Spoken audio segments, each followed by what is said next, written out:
এখন আমি আছি কংলাক পাহাড়ের নিচে। এখানে এটা হচ্ছে সূর্য। এখন বাজতেছে দুপুর 1টা। এখানে কুয়াশা আসতেছে, কুয়াশা কুয়াশা বলা যায়, আবার মেঘও বলা যায়। এটা আপনারা এই সাইডে দেখুন, এখানে কিন্তু এখন প্রচণ্ড ক্লিয়ার।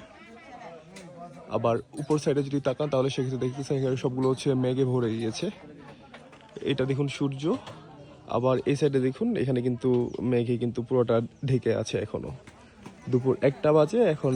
কংলাক পাহাড়ের নিচে এই অবস্থা। এখানে হচ্ছে আমার সাদেক সাফারি সিএনজি একটা গাড়ি, আর এখানে হচ্ছে আমার আরেকটা সাদেক সাফারি সিএনজির গাড়ি।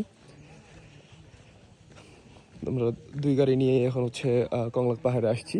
এই যে একটা, আর ওই যে দেখা যাচ্ছে ওইখানে একটা। এই দেখুন, মানে একটু পরপর হচ্ছে মেঘে ঢেকে যাচ্ছে, আবার ক্লিয়ার হচ্ছে। এই যে সূর্য, দুপুর 1টা বাজে এখন।